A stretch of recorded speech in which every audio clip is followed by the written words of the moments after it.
All right, so welcome aboard to tonight's SCAMLE Thursday Thoughts. We are deep into the series at this point, but tonight we get to talk ELA. We get to talk ELA. Makes my heart feel awesome. I love talking to ELA with my ELA friends. So tonight I've got a lot of cool stuff for you. Before we get started, however, I do want to just remind you of some of the really cool things that are going on with SCAMLE. Of course, I am Sarah Evanson Atkinson, and I serve as the professional learning director here for SCAMLE. I am an instructional coach, a teacher, a mom, a sister, a daughter. I do all the things, right? I even take people to practices. And so I'm busy just like you. And so the purpose of these webinars, of course, is to give you just what you need when you need it, not too much, not too little, and get you back doing what you need to be doing and what you love to be doing at home right by 7 o'clock. So that'll be our plan for tonight, just the same. We do wish to say thank you to SCAMLE for their continued support of these webinars.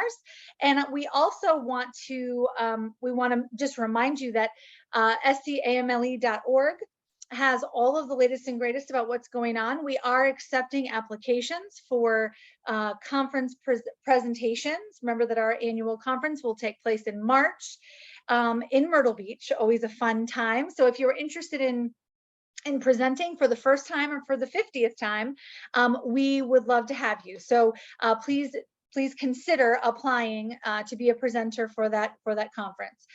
In addition, registration is open for conference too. There's some early bird rates that are going on right now. So it's time to look at PD money and make sure that you and a team are signed up to go to Myrtle Beach in March for all the cool stuff that we have planned. And we got I'm not allowed to say, but we have some really, really, really cool things planned for the conference. So I can't wait to spill the beans. Dr. McDonald, I don't know if he's going to be on the call tonight. Sometimes he jumps on a little bit late. I know he was busy today. But remember that Dr. McDonald does serve as our executive director, and both he and I and all the rest of the board are available to you. Please be sure to email us. Let us know. Don't be strangers. Let us know how we can help and support you in this journey. So tonight's work is an exercise, right, in reflection and thinking. That's the purpose of tonight. We will cover a considerable amount of ground during these Thursday webinars. And so your job really in this is to think and reflect deeply. Now, the intent of these webinars is for them to be interactive, but we do only have an hour of time together. So you may be asked some questions to jump in or unmute. Please don't be afraid to do that. We all are sitting in places where there's dogs and kids and things running around. So don't feel like if you have to turn the camera off, that's too much of a distraction. But if you feel like you need to, please do what is comfy. All right, so tonight's topic for discussion, ELA best practice, right? I said, oh my gosh, it's so close to my heart. Tonight's topic is ELA. Now, I've been an ELA teacher forever and ever and ever since, when people ask me, I'm like, yeah, there were dinosaurs roaming when I first learned how to teach ELA. But I'm so excited because I have some excellent guests with me tonight. So they're going to be getting ready to talk ELA here in a little bit. But I wanted to talk about what current best practice looks like in ELA first, and then I'll turn it over to them so they can share some cool stuff that they do. So remember that when you plan a lesson for ELA, and a lot of times when we plan for language arts, it's heavy. It feels heavy because we have to do all the things, right? We have to do speaking, writing, listening, inquiry. We've got to write. We have to read. We have to do all the things. And so the questions that I always get from teachers, new teachers, seasoned educators, it doesn't seem to matter, is they say, well, how can I fit everything in? Sarah, it's impossible to fit it all in. And so we really have to be thoughtful, especially when we're planning for ELA, to be sure that our launches, our mini lessons, are the activities we plan for our students and our summarizers, they have to serve multi-purpose. So we don't have the luxury of having a really targeted launch, for example. It can be targeted, but it has to address multiple skills. Students may have to reflect, write, and be able to speak and share with each other all sort of encompassed, encapsulated in your launch.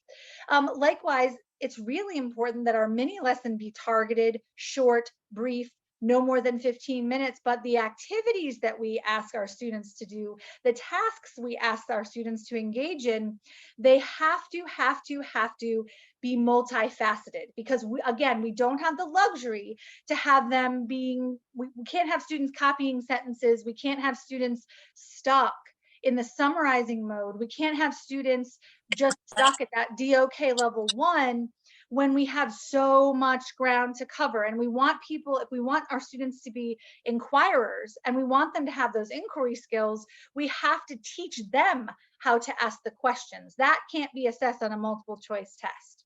So we have to make sure that we're really thoughtful about the activities that we ask our students to do, the tasks we ask them to engage in, address multiple standards at once. Whether they're aware of that or not is really not important to me. But what is important to me is that the students are engaging in multifaceted tasks that really address multiple standards at once. Now, you'll hear me talk a lot about summarizers. Summarizers are the unsung heroes. They're the unsung heroes of planning. A lot of times we run out of time, right? It's time for the kids to go. They're packing their bags and we're going, hey, we got to do this exit ticket. And the kids don't understand what we're supposed to do, right? Because you just run out of time. And here's what I encourage you to try. I encourage you to commit to doing a summarizer every single day for 5 school days in a row. It'll only take 5 school days before your students will naturally, organically stop what they're doing. And they will come back to you and they'll remind you by day 5 that you forgot to do the summarizer. Now, the key to a really good summarizer is that it should be connected in some way to your launch. It should ask the students to reflect upon their learning, and it should give you some valuable formative information. So, and it should give you some valuable formative learning information. So if it doesn't do those things, if it doesn't meet those criteria, then it's really important that we fix the summarizer. But we have to ask the students some kind of a question to put a bow on their learning for the class. Otherwise, there's a couple things that happen. Number one, we have learning loss. So by the next day, and we all know, I love middle schoolers, but they walk into the classroom and they say, what are we doing today? What did we do yesterday? I don't remember. Can you tell me what my middle name is? I mean, they just can't remember anything, right? So we have tremendous learning loss that takes place, and summarizers are not going to fix all of it. But Hattie's research shows us that it's very impactful on student achievement. And part of it is because it helps students to remember and connect their learning more deeply and more firmly as they move forward. So summarizers are really, really important. You're going to hear a lot about that. Now, a lot of times we like to live as ELA teachers, we live in DOK level 1 questioning. We do that because we want the kids to be successful and we want them to feel really good about things. And so we want to build their confidence. Now, that's not a bad thing. In fact, I think it's a very valuable thing. I think you have to start at DOK level 1 questioning so that we can ensure that there's adequate comprehension taking place. But we cannot live in that space for long. The time of the recall, comprehension, multiple choice test has passed. So we have to help our students to move into that DOK level 2 and 3 so that they can have deep understanding of the skills and concepts that are sort of the underpinning of the work that we do in ELA. But also we want them to be able to make connections and think strategically. That's where your inquiry comes in that DOK level 3. So we want to be sure that we very quickly move our questioning into DOK level 2 and 3. Now, the students, are they going to struggle with DOK level 2 and 3 questions? For sure. Would I rather have them struggle in front of me where I love them and know that I can support them through their struggle? Yes. So we don't ask them to do an essay test and give them we give them 5 or 6 DOK level 3 questions and see what happens. We don't do that. But instead, we begin to be intentional about our classroom questioning, and we don't spend a lot of time in those basic recall questions. Okay, so we're careful and intentional about living in DOK level 2 and 3 so that we can begin to work out that inquiry muscle so that students can think for themselves. They should be doing the heavy lifting, not you. All right, so DOK is key. I wanted to start us off tonight with an example text, So if you will, just take a walk with me. All right, take a walk with me for just a moment. So these are 2 pages from a children's book, and it says, once there was a boy who had to leave his home and find another. Okay, one more time. Once there was a boy who had to leave his home and find another. In his bag, he carried a book, a bottle, and a blanket. In his teacup, he held some earth from where he used to play. One more time. In his bag, he carried a book, a bottle, and a blanket. In his teacup, he held some earth from where he used to play. All right, so what I want you to do is I want you in the chat, I want you to drop some basic comprehension questions that you might ask your students about this text. It's not very long. Give me some questions that would be appropriate to ask for a middle school classroom. Drop that in the chat, please.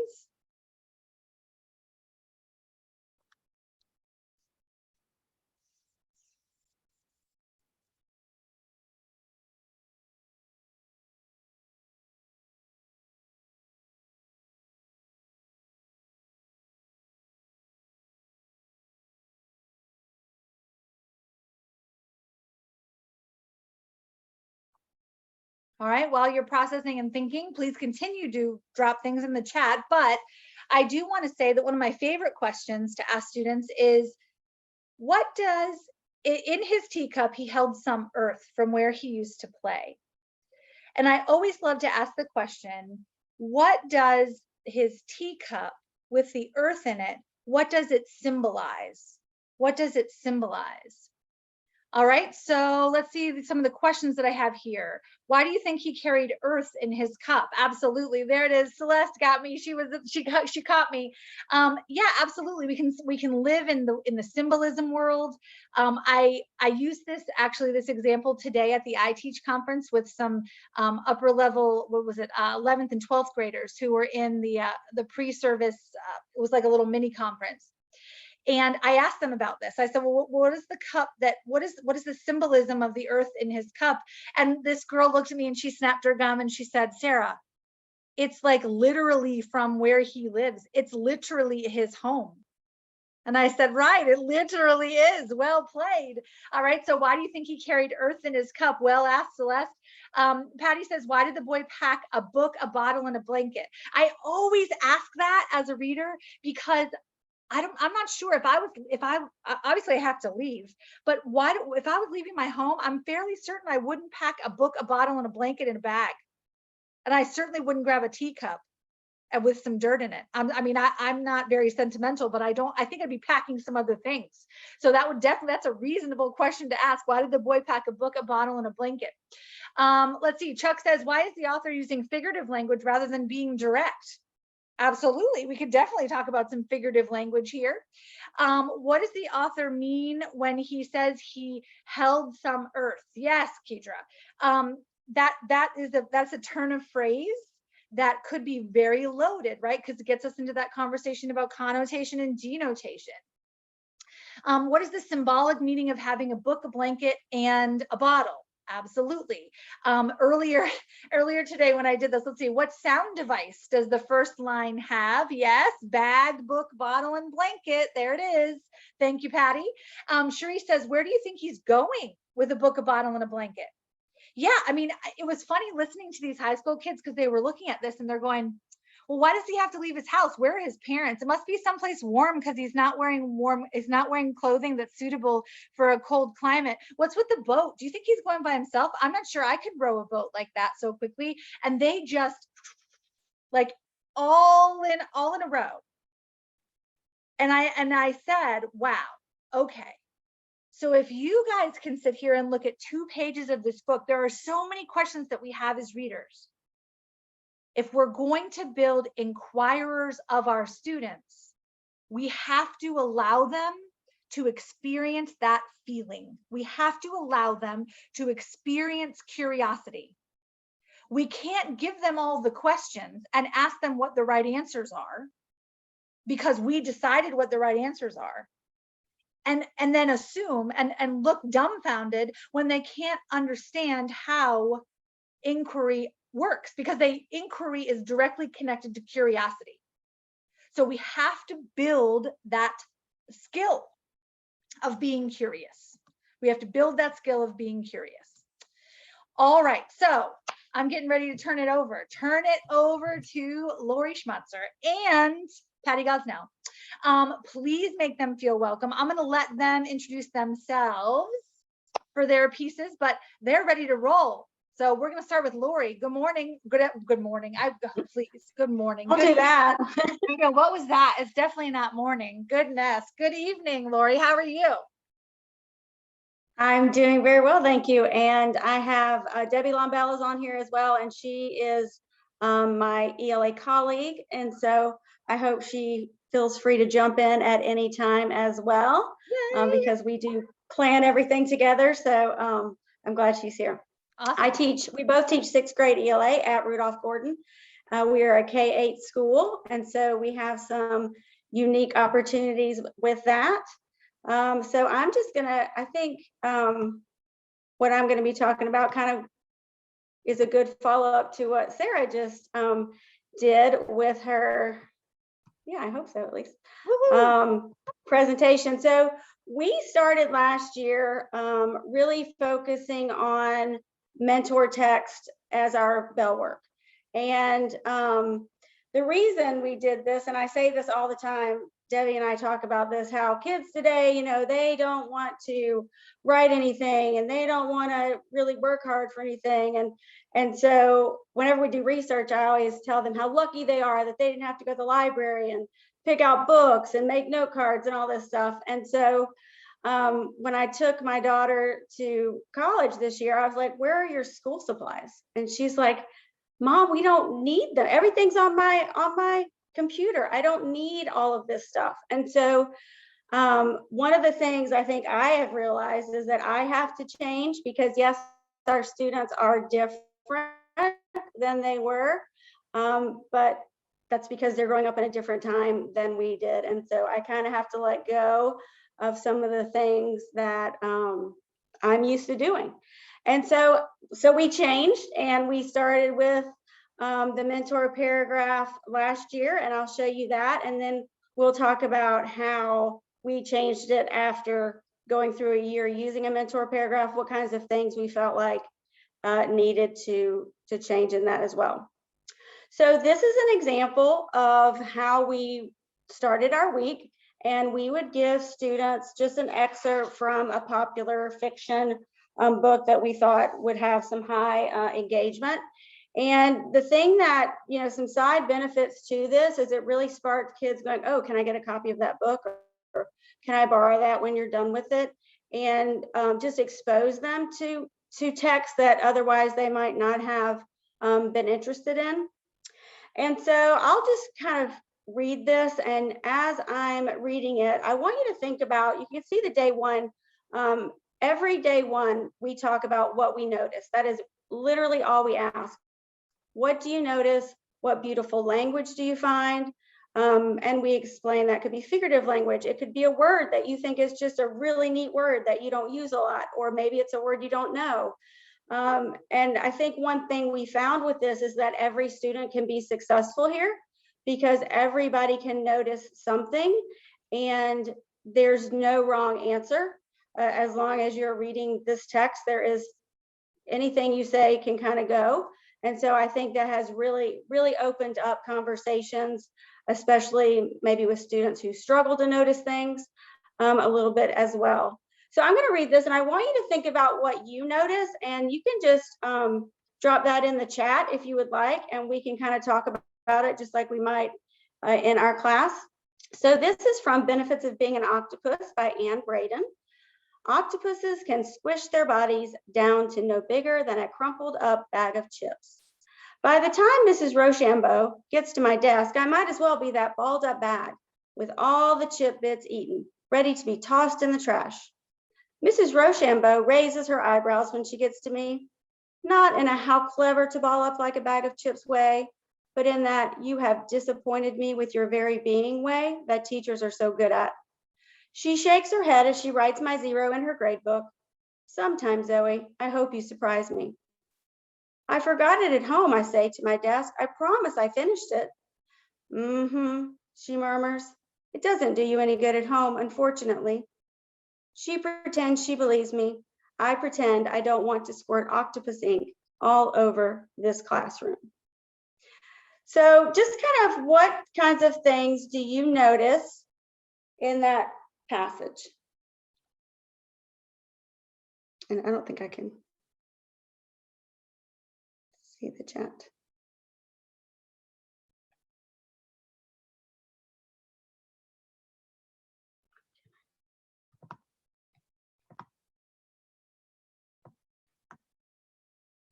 Oh, frustration. For sure.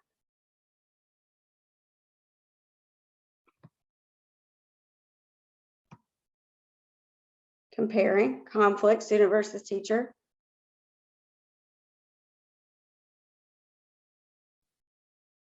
Super judgy, yes, the teacher is definitely super judgy. Authentic language, octopuses, students versus themselves. You know, the thing that the thing that was nice about when we share this as a class and students notice things, they notice things from their perspective, obviously. They're noticing things as a student. And as a teacher, the kind of things I share when we do these things are, I said, this makes me feel really bad. I have probably said some things to kids before, like, oh, you know, sure, you left your homework at home, or, and I said, so this makes me think maybe I really need to ask what's going on besides just judging students, just like this teacher has done. And so I think it also opens up building relationship with kids as well when you're reading these kinds of texts. Also, definitely there's a lot of metaphor. The whole thing is basically an extended metaphor with the octopus, how she feels, comparing herself to that bag of chips. And so this text in particular is always a very active, would you agree, Lumbell, a very active conversation, because there is just so much I think they can relate to and what's going on in the text. And so each day is a little different. And so last year, day 2 would be a sentence focus, and we would maybe choose a part of speech that they might underline or something like that. And then as far as day 3, then we focus on the author's craft and what they noticed about that. I think both of us try not to give things away. We want the kids to find it themselves and to explore, but we might kind of lead them there. And the funny thing is, we can put on here for day 3, they get this at the beginning of the week, so their handout has all of this already on here. And it tells them that there's a metaphor, you know, by day 3, but none of them ever read past day 1. So they don't necessarily use it to get a leg up, but they do, they notice it later. So, and then the last day is for them to write in the style of the mentor paragraph. And I know today, we used a different text today, but Debbie and I were talking how amazing their writing was. We used Restart by Gordon Corman. And so they were supposed to write the following action after we had talked about the climax all week. And their endings were phenomenal. Like some of them, I was like gasping. I was like, oh my gosh, I can't believe that happened. And I know Debbie had the same thing in her class. And so it was really neat, because I think for 6th graders, especially, they just don't know what to write when we say, like, let's write creatively, and they don't know where to go. And so if you give them a mentor text and they have something they're writing in that style of that author, then, like if we were writing in the style of this text, we would say probably use an extended metaphor, just to give them another scaffold to work with. And so that's kind of how last year we built our mentor text. And then as we went into different quarters, like when we did informational text, we started using maybe some diagrams. Sometimes we used content from other classes like math, or, you know, science, social studies, that kind of thing. And then we moved from beautiful language. We still always notice things, but we moved to technical language. Because I think one of the things we noticed last year was vocabulary was a big problem as far as students understanding some words that we just assumed they knew. And so I'll kind of show you how we changed that, because that was a kind of a big deal. But as we went into 2nd and 3rd quarter, we did add some different types of text. And we also found, because of, I like to say I don't teach to a test, and I don't teach to a test, but we also have to prepare our students to take these tests. And so I think what we found after first quarter was these were great, and the mentor text was great, but they did not have enough exposure to the types of questions they were going to face. And so they weren't as successful as we honestly thought they would be. And so second quarter, we added some just some questions from basically Mastery Connect. We just wrote them kind of in the same style of Mastery Connect questions from old benchmarks. We would write new questions, and they second quarter did so much better. We saw a tremendous growth in sixth grade after that. And so that was definitely one of the things we wanted to continue because they needed to know how to answer the questions. I think how they're worded sometimes gives students trouble. And so that's kind of like, Lori, can I ask you a quick question? So, and this is for Debbie too. So where did you guys end up finding the text you really loved? Like it was just, what did that process look like? Because I know there are some people on the call who are thinking, okay, but how many weeks are there? And I've got to pick out something that's riveting for every single week. And how do I do that? I will share for me. Lori actually taught me this, I would say. We read a lot of the South Carolina Junior Book Award nominees. We both do that over the summer. We kind of pick out and highlight certain texts that we know are going to be that high interest, but it's a lot of reading on our part, or books that have stuck out to us over the last several years, or books that we see that students are continually taking out and checking out from the library. And so we will look and find passages in those, but a lot of them, I'll be honest, I mean, we found several books this summer, last summer, that we just read and we just note it, put a sticky note in and say, this is a great mentor text. Like this is definitely. And I think it's important to note too, that, just the things that make something a mentor text, it doesn't necessarily have to be a Junior Book Award winner. That's cool if it is, but it could be that I'm reading, a book that by Michelle Obama, and I get into a passage where she has a flashback and it's really, really powerfully written. And so I use that, or I find something, and it does. So I think that there's just like that idea that like text is all around us. So really cool. Well done on that. That's really cool. I love this idea too of dragging it through the week, because when we go back and we have multiple exposures and we look at it from different angles, that builds something really important. I really like that. I really, really do. And I think that that's part of the reason that you had such success, I think.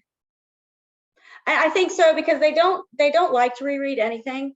Right. And so when they have to, and we talk about like, okay, if it says go back and read paragraph 5, should we read it? And they're like, yeah. And now they're like, yeah, of course we should read it. And it's like, but you don't always do that. So so it just kind of, I think, helps get them in the habit of doing it also.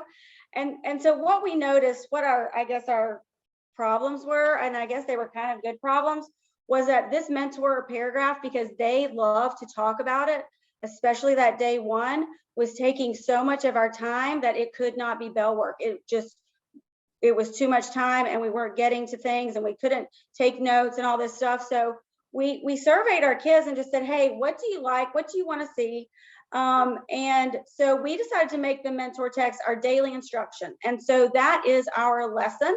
And I'll show you what the kind of our new style looks like. But I kind of gave up on everybody needs to learn how to do Cornell notes, because that's what I did, and all that kind of good stuff. And so we basically give them the notes that they need. And sometimes it might be fill in the blank. Sometimes if we feel like it's just too much, and they all should know how to a plot diagram. And so I don't need to spend 2 days taking notes on it anymore. And we're just assuming that you know what it is. And I'll be honest, they do know what it is. And so we're just now not wasting our time, I think, on some things that I shouldn't say we, Deb, that I thought we had to do, and just kind of giving it to them, because the kids are right. Everything is on their Chromebook, so it's silly to make them do some things. So one thing we changed this year is they have time to read every day. And this was hard because we have 50 minutes, And so we give them 7 minutes a day just because it's an odd number and it throws them off. So we just give them 7 minutes. You read, you do your sticky notes, and they always want to share. So we usually give them a few minutes to share, and then we move on. Our launch is usually on Mondays. It's a maker Monday of some kind. And so last week we were discussing setting. And so we just gave them really a bunch of random materials that we just found, pipe cleaners, fabric, whatever, and just said, make a setting in like 2 minutes. TikTok Tuesday, they get really excited about. And then they were disappointed, I think, the first time when we said, well, we're not making a TikTok, but I learned how to screen record. And so we show a video that's a TikTok or YouTube. And I think they appreciate the effort and that they like it just because it looks like they're watching a phone and it's on TikTok. What is it Wednesday is always nice because that is usually a slider where they have to guess the image, and we discuss that as a text. It was the spot the difference this week as well. Thankful Thursday, we just write notes to people that we're thankful for. Administrator, today we did our resource officer, and so it just gets them writing a different form of writing. And then First Chapter Friday, we read the first chapter of a book, and they all want to go check it out immediately. And that has been really great. And so we obviously use our mentor text for daily instruction, and then our exit slips. So this was this week's mentor paragraph, and I've also linked it in the slides if anyone wants to see like an actual copy. I know this is hard to see.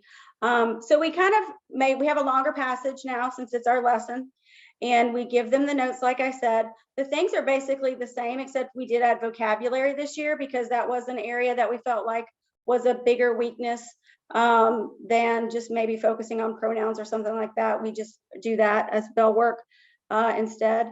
But we're still doing author's craft and the your turn, which they really do enjoy.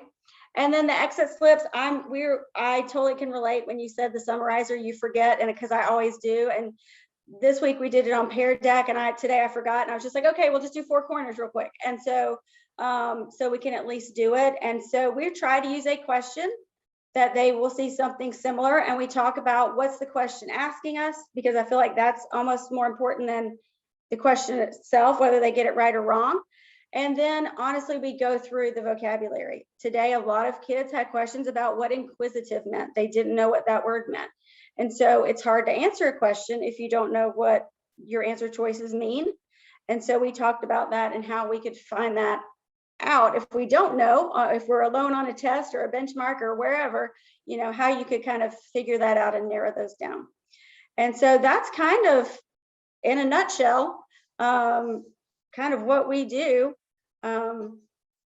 every day, all day, every week. So I don't know if you have anything to add, Lombell. No, I think that sums it up. That is what we do, and we've seen a lot of success with it. Even this year, I feel like the students are really engaged with it and doing a great job on their exit slips. And we kind of make it a little game sometimes. And if they get 80% of the students, get the correct answer in different manners that we do it, we get to play a little game and earn points for our team. So I've kind of added that aspect this year too, and they seem to really enjoy it. Vanessa has her hand up. Go ahead and unmute, and you got a good question for us, or even a bad question. We'll take a bad question, right, Lori and Debbie? We'll take easy one. That's okay.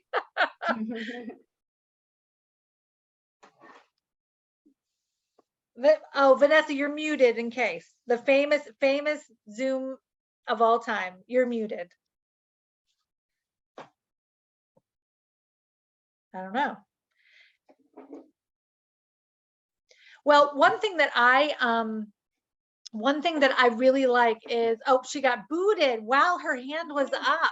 She just entered back into the room. All right, Vanessa, when you get back connected, we're happy to take your question. Hey, I'm sorry. No, go for it. This is Vanessa. Okay. Okay. So just wanted to ask really cool, Lori.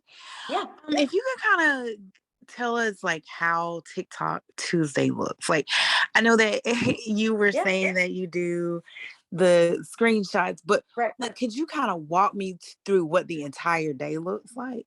Yeah, so the whole day isn't a TikTok, it's literally like a 3 minute. So this week I had just screen recorded on my phone. So it looks like, and I'm not even very good at it. So you can see me like going to the app, like I screen record the whole thing. And so they watched a short clip of Mike's new car at Pixar and then plotted that on a plot diagram. We've got sidewalk chalk, we went outside and they plotted that out after we watched the video. So it was just a super quick, kind of just a review of a plot diagram, quite honestly. But then the neat thing that it did, and I know this happened with Debbie as well, is we could see real quick that students didn't understand where the climax was, and that it was not the car not working, because the car is not even a character. So it was a really good teachable moment, because you're just walking around looking at all these chalk drawings and it's like, what are you doing? And so it was a good way to assess that, because it's really hard to tell if they even understand it if I'm showing it to them in the mentor paragraph. But once they go to do it with something that's really low risk with the TikTok video, I thought it was a really good way for us to tell if they even understood how to identify it. So it's really just about a 3-minute, more of a launch, like what Sarah was talking about earlier.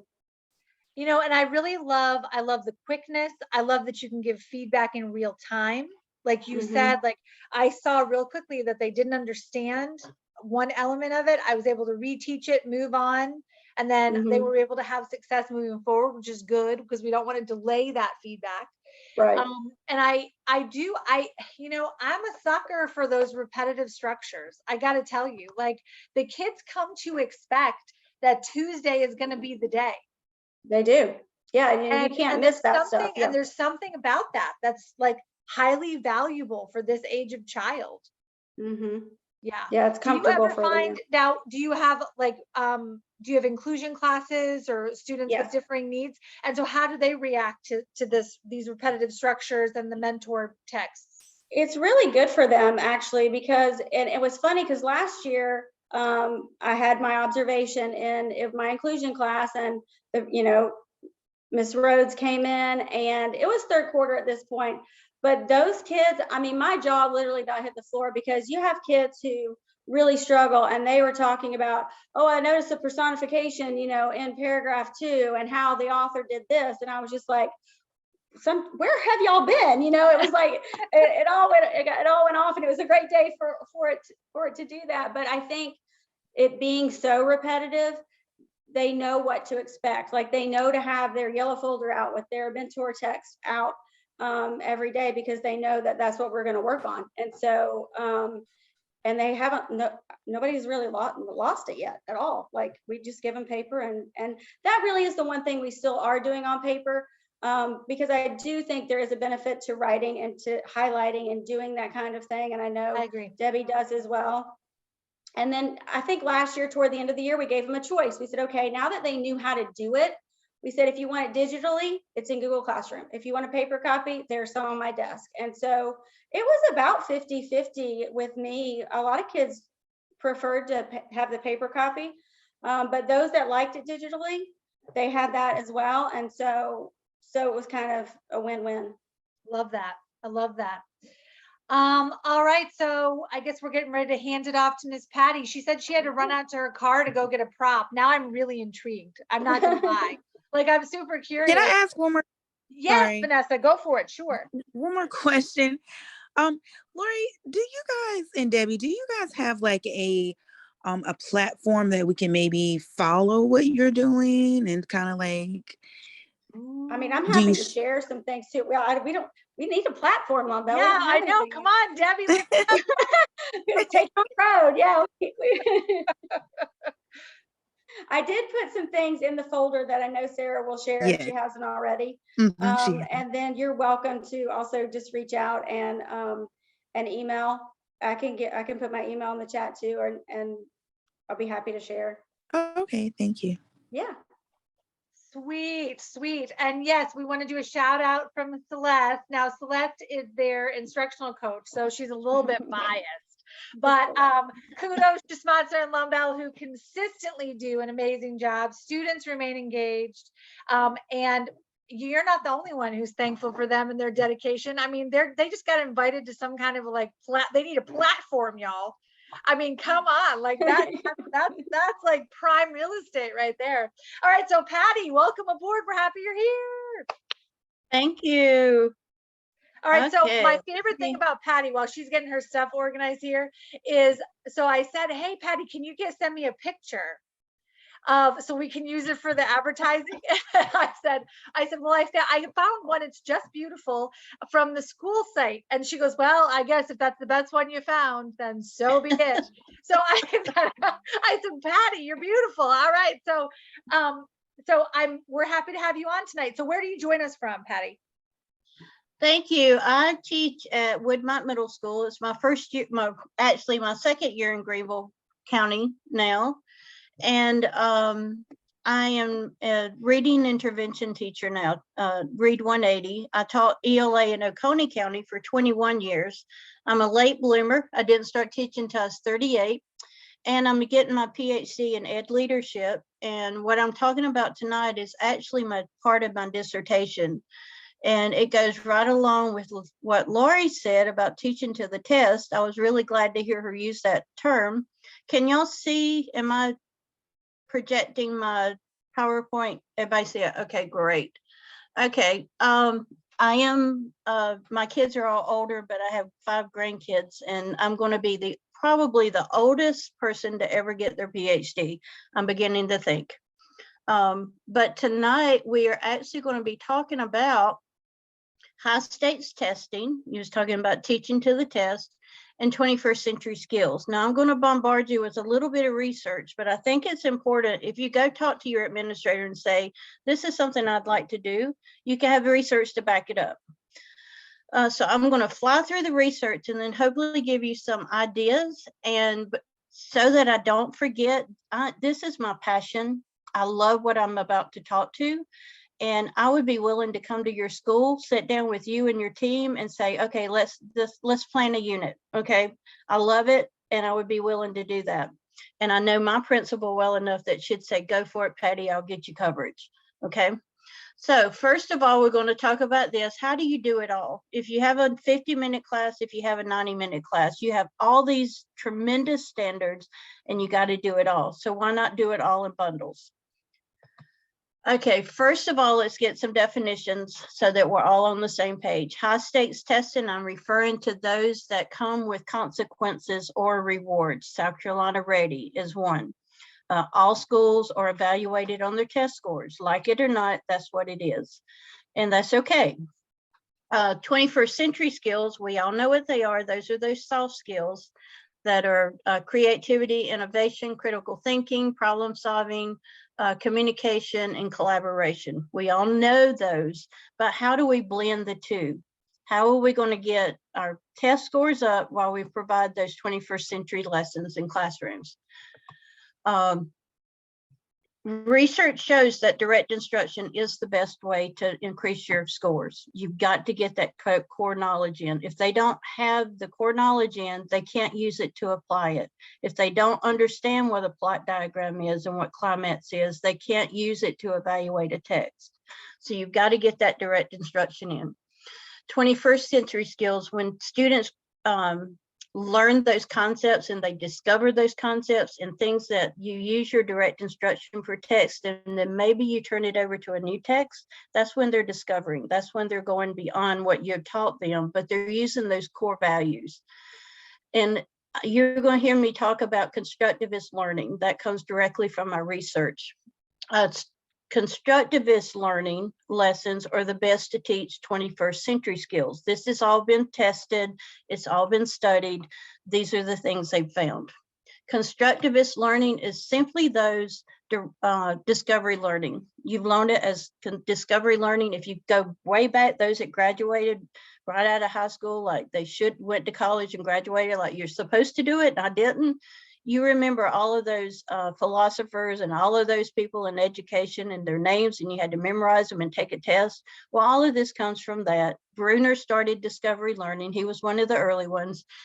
And I am going to talk to you about discovery learning, which translates into STREAM because we are ELA teachers. And I'll talk about STREAM. STREAM is science, technology, reading, engineer, arts, and math. Back in the early 80s and 2000s, when they were really pushing the math and science, getting the United States up, they forgot that kids have to read, and it's all part of it. So it's STREAM. They have to be able to read to do all the other things.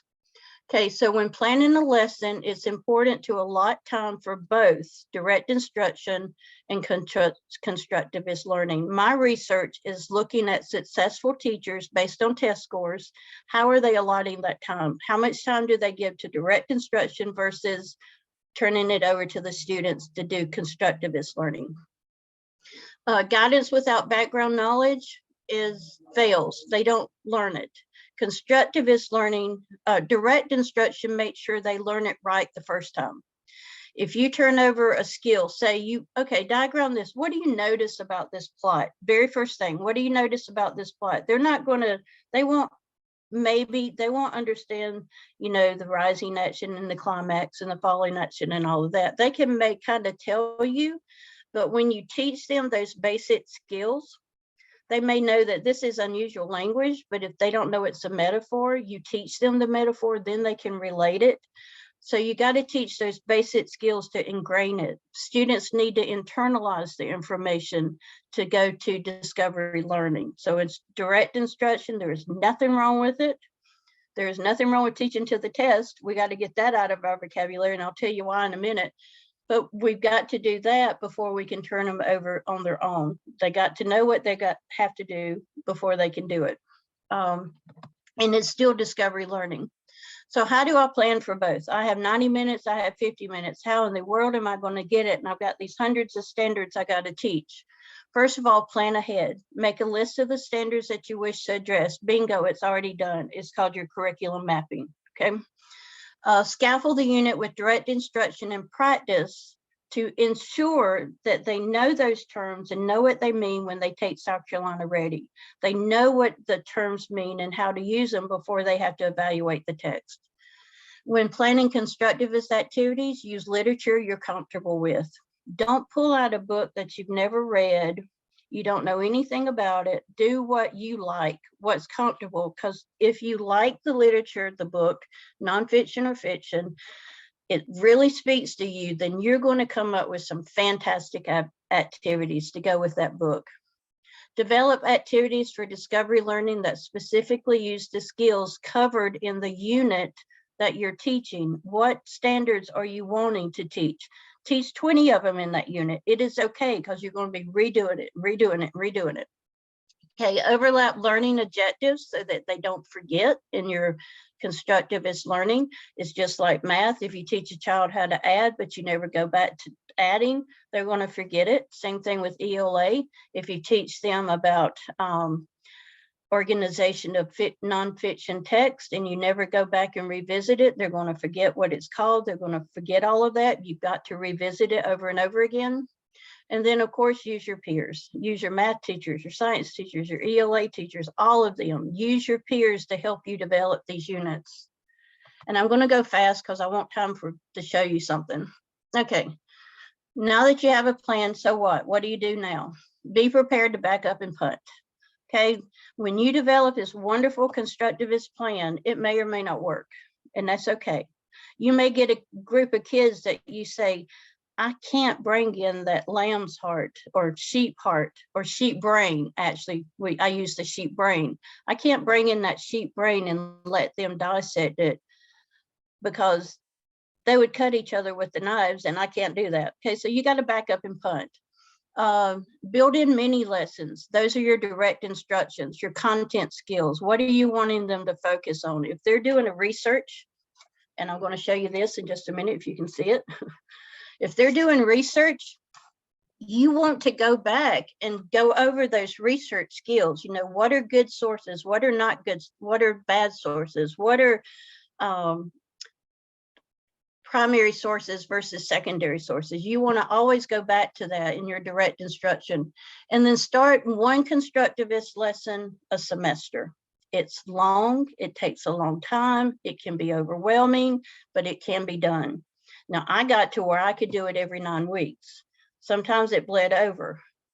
I had short ones and I had longer ones, but start with one. Start with one a year if you need to. But what your goal is you're not only getting them ready to take that South Carolina Ready or your benchmark test by ingraining those standards and skills, you're also preparing them to go out into the world and be able to function in an environment they may not know everything about, but they're going to have the skills and the tools to be able to find out what they need. Okay, this is a unit that I have used that I absolutely love, and I used it in 6th, 7th, and 8th grade. Not 8th grade, let me back up, 6th and 7th grade. And it was Phineas Gage. And I used the book, I meant to bring the book and I forgot, but it was Phineas Gage, Gruesome but True Story of Brain Science. Is that what it's called? I'll try to get it into the folder. Okay, great.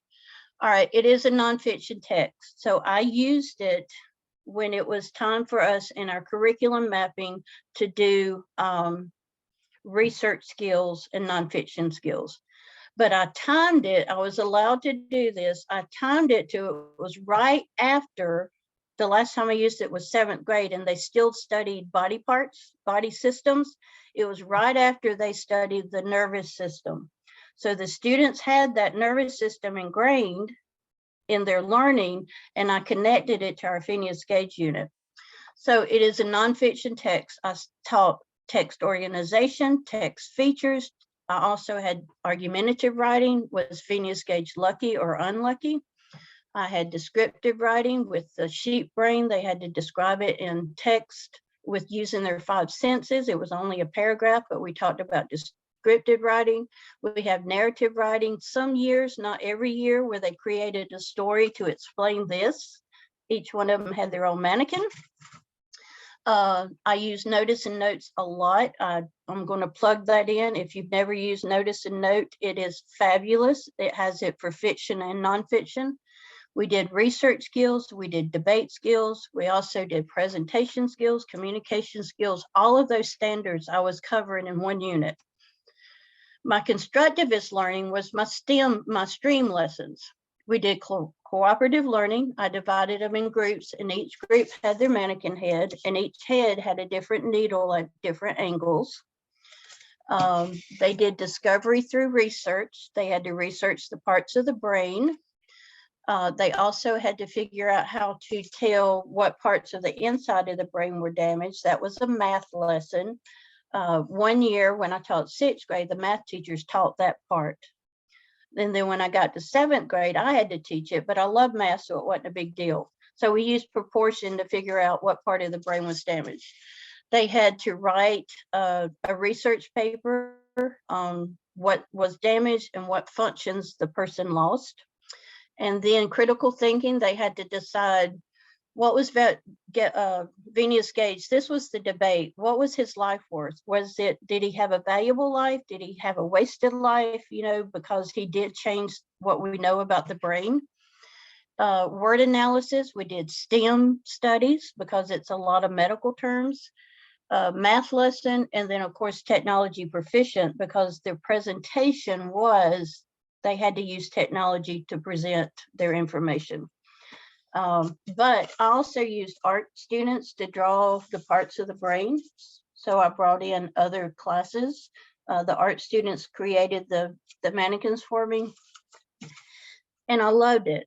Did it take a long time? Yes. Did I cover a lot of standards? Yes. Did the kids love it? Absolutely. And they've never forgotten it. But they learned how to research. They learned all the parts of the research. They learned about the brain. They were, for my social part of it in the stream, it was almost like a project-based learning or problem-based learning. They actually spent time with our special needs students, and we couldn't know which student had which disability, but they studied the disabilities and why, they did what they did. It was a huge unit. Did I do that every year? No, I didn't. Okay, the second one I'm going to go through fast is my dystopian unit. That's one of my favorite genres, is dystopia. So it was my fictional constructivist unit. I taught all of the literary elements. We had lots of mini lessons about that. I used notice and note again. I chose to use the dystopian novels that I liked so that I had an investment in it. We did a comparison of authors' crafts with different dystopian short stories. Of course, research again, just there's more than I could remember to write down. In this constructivist learning part of it, it was cooperative learning again. They were divided into groups and research. And this is, I mean, the kids really got into this, okay? In a dystopian world, it's about society.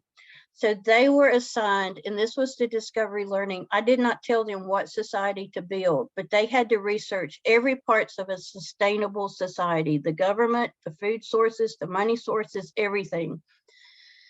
And they divided it up in their group and they did research and they had to write it and report it out. But then when they gathered all of that, they had to turn it into a dystopian society. And then they built it in a Minecraft world. And I had students, GT students, that built a nuclear reactor in the Minecraft world, and they could tell me every part of the nuclear reactor. Now, what does that have to do with ELA? Everything. They had to read, to study, and learn about a nuclear reactor. And then they had to tell me about it. I'm trying to go fast, I'm sorry. And then they had to present it. They showed their Minecraft world and they explained every part of it and why it was a dystopian society. For instance, part of that, I brought in careers and they had to research their career, what education it took to do it, what they were interested in. Well, they had to build the business in their Minecraft world and turn it into dystopian. So a girl wanted to be a cosmetologist. So her job was to cut everybody's hair the same way. They had to be uniform. Okay, so they had to do that. One wanted to be a doctor. So the doctor was forced to give vaccines that actually killed people after a certain age. That was kind of sad, but it was reality in the dystopian world. Okay, these are my references that I used here. I've got tons more. If you ever, if you want to sit down and talk with your administrator, or your coach, your literacy coach, or whatever, it is research based to do both direct instruction and constructivist learning, and to balance those two. And then I have included this on the PowerPoint, and it is more suggestions of units that I have done and how that I did the direct instruction and what core standards that were involved in. Phineas Gage, of course, is one. Green Angel, if you've never read Green Angel, it is fabulous for teaching figurative language. Yes, but yes. So Patty, I got to tell you, y'all, okay, so our mind's being blown right now because what she's talking about is she's talking about planning and teaching in 3 dimensions, right? Yeah. So this is that, if you could imagine a double helix, and what we're talking about tonight and what she's bringing together is that this is how we plan in order to hit all of the parts. And so we do the direct instruction. It doesn't sit in isolation. We have to get the kids in there so we can build those inquiry skills, not in direct isolation. Nothing is done in a silo. I love how all these things are connected, Patty. Like, seriously, this is really, really cool. But I got to tell you, I don't know if I'm a little bothered by the fact that you had to run to your car to go get a mannequin head with a needle stuck through it. I'm telling you, like, I'm a little bothered. But so, and by the way, this document that Patty's looking at right now, I put that in the folder earlier today. Patty, I don't know if I was supposed to, but I did. I put it in the folder. No, so, you were supposed. Oh, good. Perfect. At this point, I felt very illiterate. I couldn't figure out how to add it. So I'm glad you did. Well, I wanted the PowerPoint too. Well, I want to say thank you. Okay, so I'm going to put both of those things, y'all. Did you hear what she just said? I'm going to put all of that in the folder. So please, please, please make sure that you mark in the folder. So we are coming up on final thoughts for tonight. Final thoughts. So just a couple of things that I want to share with you tonight. Patty, thank you so much. And Lori and Debbie, thank you so much. Thank you so much. All right, so your final thoughts for tonight are connections. Connections. If we can connect the learning for our students, it doesn't mean that we have to write ourselves out of the plan. We're the expert in the room. We hold the keys. So it's really important that we illuminate the connections between all of this, everything that's happening in the world. It's so important that we take the time to illuminate those connections for our students, because that's where we get them right here. That's where we get them on fire about literature, about reading, about writing, about discovering, about asking questions, and about connecting with us in school. We want them to lose track of time, right? I mean, have you ever sat with a middle school classroom and the middle schooler said, oh my gosh, I didn't even know class was over already. If you've never had that feeling, guys, this is like, you feel like you want to drop the mic and say, I'll be here.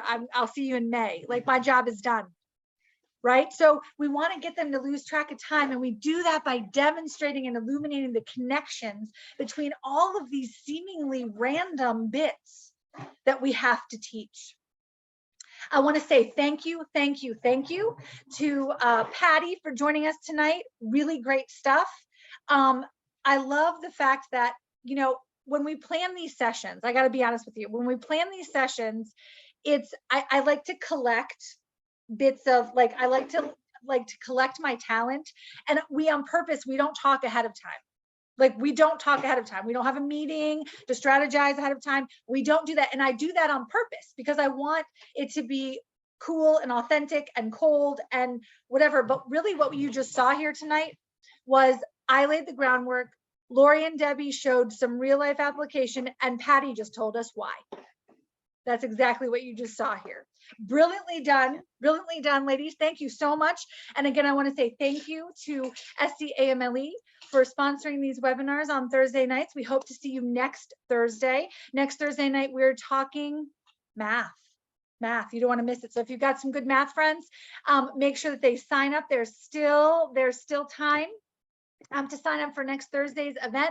Also, make sure that you check in the chat and click on the feedback form for tonight. We do take your feedback very seriously, and that's also the way that you can receive your certificate of attendance for tonight's session, so that you can submit that to your school district for some credit.